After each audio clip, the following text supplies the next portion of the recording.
This morning, U.S. Secretary of Transportation Pete Buttigieg is finally commenting on the train derailment from East Palestine 10 days ago. He took to Twitter saying he's still concerned about the families impacted over this. He wants them to make sure that they have access to useful and accurate information.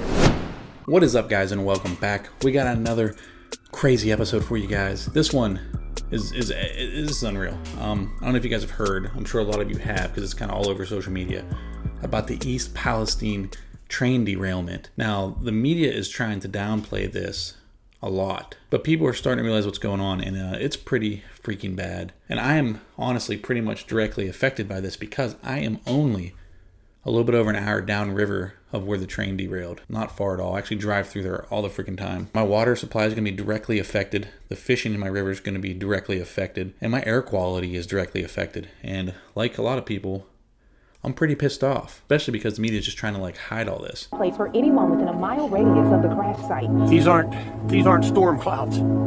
This is they burn off in East Palestine. So yeah, guys, this happened in East Palestine, Ohio on February 3rd in the evening, I think right around 9 o'clock. Train derailed. There's videos showing that there was already a spark for some reason on the train before it derailed. They said there was a malfunction with the track, which is crazy because there's supposed to be all these crazy track inspections and stuff, but somehow the train ended up derailing. And that train was carrying, I think it was 141 cars. Of the 141 cars, 20 of the cars were full of highly toxic and dangerous chemicals. Obviously, that's not good. The entire town of East Palestine was ordered to evacuate, and then I think they came home a day. They were told 2 days later that it was safe. Many of the residents returned to find that their livestock and their animals and their pets were dead, and they're being told it's safe. I'm calling BS. I heard about this. The media was downplaying this so much, especially in the beginning, that I didn't even think it was a big deal. They made it seem like it wasn't a big deal. And then when I actually looked into it, I realized oh crap, this is a big deal. This is definitely going to affect everything. It's funny because I'm worried about the fishing because obviously I fish and this is directly affecting my water. And it's really not even the biggest issue. There's more stuff going on. They're saying, they calculated that only 3,500 fish have perished, which is bullcrap. Who went out there and actually counted all the freaking fish? All these numbers they're throwing at us right now are just complete BS. They're just doing damage control, trying to get their lawyers in front of it, and we'll probably never know the actual truth of what's going on. You could see the black smoke from space. It looked like a freaking mushroom cloud. What's crazy is today, super windy. We got 50 mile per hour wind gusts, and I was outside and I could smell it. And this is, I don't know 11 days later, and I'm an hour and 15 minutes away. And I could smell it today, and my eyes were getting super irritated and stuff, and it's still in the air, and they're acting like everything's fine. There's no way. Experts were calling the spill from the cars a chemical soup. Of those chemicals, there was vinyl chloride, butyl acrylate, I'm hoping I'm saying this right, ethylene glycol, and ethyl acrylate. And they're not even telling us the full quantities of how much was there or how much spilled, which probably most of it spilled. All those are highly toxic and highly poisonous. They're saying they did a controlled burn. This is where things get kind of crazy. They're saying they did a controlled burn to help the spill they didn't want an explosive to happen, and they didn't want more of the chemicals to get into the groundwater, which is too late for that. But what's crazy is that controlled burn, all it did, the vinyl chloride, basically when you burn that, it turns to hydrogen chloride and phosphagen, which are both lethal and toxic gases that they spewed into the atmosphere for I don't even know 24 hours, 48 hours, something like that. They just let that freaking thing burn. Symptoms of the exposure to these gases is headaches, nausea, and respiratory problems. And a lot of people are, especially that are closer to the area than I am, are reporting those problems. A lot of people are reporting nausea, headaches, trouble breathing, and the experts are just saying that it's okay. Everything's fine. The EPA says there's no concerning levels in the atmosphere. But then, Lynn R. Goodman, who's an environmental epidemiologist, which I might have just messed that up too. Big word today. Big words for a fisherman. But she's saying that, everything's good, but if you are experiencing nausea or headaches or respiratory problems, you should probably go somewhere else. So what's that tell you guys? I'm thinking this is all freaking bullcrap. The media's downplaying it.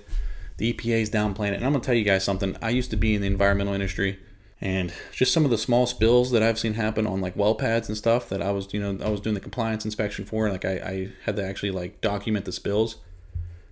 They brush a lot of stuff under the rug. They fudge a lot of stuff in the reports, and they lie a lot because all this stuff's done by third parties who come in. I was a third party, and those bigger companies are paying a ton of money for these third parties to come in and make sure they're complying with the EPA and stuff. And yeah, there's a lot of pressure on those third parties to fudge the reports to make sure they're complying. And I saw that stuff firsthand on a smaller scale. So what do you think's going on here? They're not going to be telling us the truth. The name of the railroad is Norfolk Southern.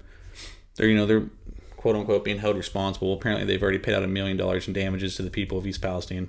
But this is going to be something that probably affects us for a long time. And they're probably not going to tell us how long that's going to be. Just crazy what they were burning into the atmospheres for as long as they were. And again, I go back to the fishing part of this. Some of my favorite places to fish were completely affected, like the Little Beaver River. I love fishing at. The Ohio River it's all pumped into the Ohio River. They've actually already, I think it was the butyl acrylate. They've already tested positive for that. They found contaminants of that in the town directly above me and the town directly below me. The town I live in is small and lazy, and they're probably not even going to do anything. They're probably not going to switch our water supply. So I'm going to be freaking bathing in this stuff. I'm not going to be drinking it, I'll tell you that much. But yeah, anyway, the Ohio River has come back from being crazy polluted over the years. It has been so healthy. It has been so clean. The fishing has been incredible the last few years. And now I fear that's all going to be destroyed, and then the fishing is going to be horrible. All these fish are going to die. We got a world-class walleye fishery, world-class flathead. The blue catfish are taking off. Dang near world-class smallmouth. The largemouth fishing's been really good. It's probably all going to be crap now. I'm not going to lie. I'm thinking about getting the heck out of here for a little bit. And then what's crazy, though, is then you hear about this other train derailing down in Houston, Texas.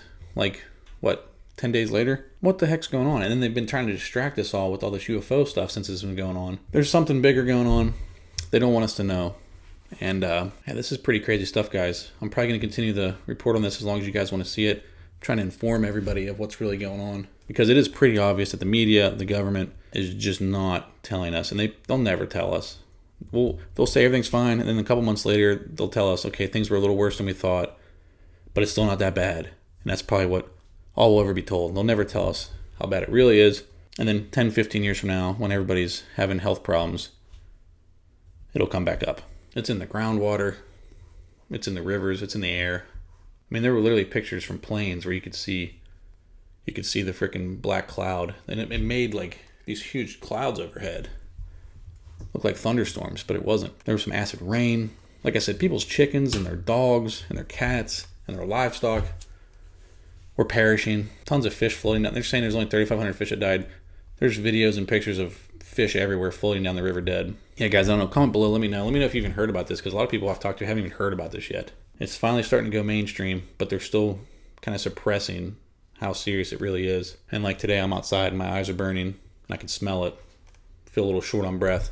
So yeah, I don't know. I might be heading the freak out of here soon and probably, I don't know, staying somewhere coastal for a while or something. Pretty crazy stuff, guys. But alright, guys, that's all I have for you. Thank you so much for watching. If you haven't already, please smash the subscribe button, hit the like button, and I'll see you next time.